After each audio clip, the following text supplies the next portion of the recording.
বাঙালির কাছে ভর্তা কেবল একটি খাবার নয়, এটি আবেগ এবং ঐতিহ্যের অংশ। গরম ভাতের সাথে সরিষার তেল, কাঁচামরিচ, পেঁয়াজ দিয়ে মাখানো বিভিন্ন রকম ভর্তা, এটি আমরা একেবারে তৃপ্তি নিয়ে খাই। প্রিয় দর্শক, আজকে আপনাদের সাথে বিভিন্ন ধরনের ভর্তার রেসিপি শেয়ার করব বলে ভর্তার তৈরির প্রিপারেশন নিয়ে নিয়েছি। আর ভর্তা তৈরি করতে বেশ কিছু প্রিপারেশন আগে থেকেই করে নিলে এটি তৈরি করা অনেক সহজ হয়ে যায়। ভর্তা তৈরির প্রস্তুতি একবারে নিয়ে নিলেও আমি কিন্তু আপনাদের সাথে প্রতি ভিডিওতে একটি করে ভর্তার রেসিপি শেয়ার করব। তো প্রথমে আমরা প্রস্তুতিটা কি হবে সেটা দেখে নিচ্ছি। আমি প্রথমেই চুলায় একটা প্যান বসিয়ে দিয়ে দিলাম 1 টেবিল চামচ পরিমাণ সয়াবিন তেল। এর মধ্যে আমি শুকনা মরিচগুলো একদম কড়া করে ভেজে নেব, মুচমুচে করে ভেজে নিতে হবে। শুকনা মরিচ ভেজে নেওয়ার মূল টেকনিক হলো আপনি এটাকে কম আঁচে সময় নিয়ে ভাজবেন।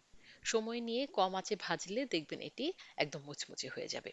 একই প্যানে আমি আরো 2 টেবিল চামচ পরিমাণ তেল দিয়ে রসুনগুলোকে ভেজে নিচ্ছি। একটু ঝলসানো হবে এবং এটা পোড়া পোড়া একটা ভাব চলে আসবে, তখন বুঝতে হবে রসুনটা হয়ে গেছে। দেখতে পাচ্ছেন, মাঝারি আঁচে রসুনগুলোকে আমি ভেজে নিয়েছি। রসুনগুলো যখন সুন্দরভাবে ভাজা হয়ে গেল, একই পাত্রে আমি আরো 2 টেবিল চামচ পরিমাণ তেল নিয়ে নিলাম এবং এই তেলে পেঁয়াজগুলোকে বাদামি করে ভেজে নেব। আপনি যদি ভর্তাগুলোকে একটু লম্বা সময় ধরে সংরক্ষণ করতে চান, সেই ক্ষেত্রে আপনি কিন্তু কাঁচা পেঁয়াজ ব্যবহার করলে ভর্তা একটা গন্ধ চলে আসবে। ভর্তাটা আপনি লম্বা সময় রাখতে পারবেন না যদি আপনি কাঁচা পেঁয়াজ ব্যবহার করেন। একটু লম্বা সময় যদি আপনি ভর্তাটাকে সংরক্ষণ করতে চান, সেই ক্ষেত্রে অবশ্যই আপনাকে পেঁয়াজটা এভাবে তেলে ভেজে নিতে হবে।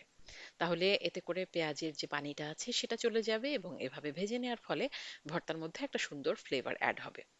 তো আমার সমস্ত প্রিপারেশন হয়ে গেছে। আমি পেঁয়াজ ভেজে নিয়েছি, শুকনা মরিচ টেলে নিয়েছি এবং রসুনগুলোকেও ভেজে নিয়েছি।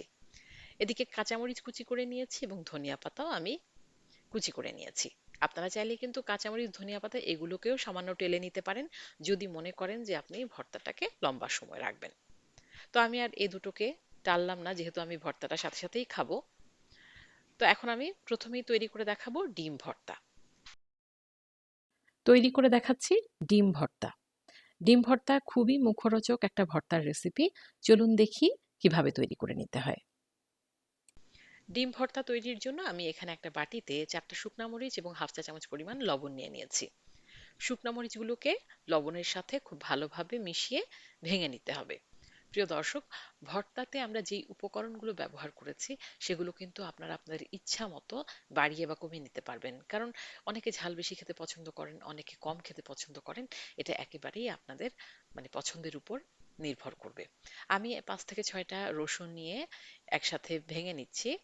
লবণ, শুকনা মরিচ এবং রসুন একসাথে ভেঙে নেওয়া হয়ে গেলে এর মধ্যে আমি দিয়ে দেব সেদ্ধ করে নেওয়া ডিম। আমি 4টা সেদ্ধ ডিম নিয়ে নিয়েছি। ডিমগুলোকে এখন খুব ভালোভাবে হাত দিয়ে চটকে নিতে হবে।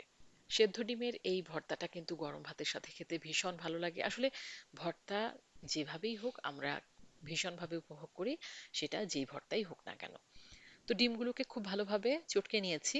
এর মধ্যে দিয়ে দেব কাঁচামরিচ। আমি আমার পছন্দ মতো একটু বেশি পরিমাণে কাঁচামরিচ নিয়ে নিলাম, আপনারা আপনাদের পছন্দ মতো কম বেশি করে নিতে পারেন। এর মধ্যে আমি এখন দিয়ে দেব 2 চা চামচ পরিমাণ পেঁয়াজ বেরেস্তা। সেদ্ধ ডিমের সাথে পেঁয়াজ বেরেস্তাটা দিলে এটা খেতে অনেক অনেক ভালো লাগে। আমি পেঁয়াজ বেরেস্তা আগেই করে রেখেছিলাম, আপনারা চাইলে দিতেও পারেন অথবা না চাইলে নাও দিতে পারেন। তারপরে আমি যে পেঁয়াজটা ভেজে রেখেছিলাম সেখান থেকে প্রায় 2 টেবিল চামচের মতো দিয়ে দিলাম। সাথে দিয়ে দিলাম 2 টেবিল চামচ পরিমাণ সরিষার তেল। এবার সমস্ত উপকরণ খুব ভালোভাবে মেখে আরো কিছুটা ধনিয়া পাতা এর মধ্যে ছিটিয়ে দিলাম। তৈরি হয়ে গেল ভীষণ মুখরোচক ডিম ভর্তা। আসছে বৈশাখে যদি হাতে সময় বেশি না থাকে, এভাবে ঝটপট ডিম সিদ্ধ করে ডিম ভর্তা তৈরি করে নিতে পারেন। খেতে ভীষণ ভালো লাগবে। আরো অনেক অনেক ভর্তার রেসিপি আপনাদের সাথে শেয়ার করব। আজ এই পর্যন্তই। সবাই অনেক ভালো থাকবেন। আল্লাহ হাফেজ।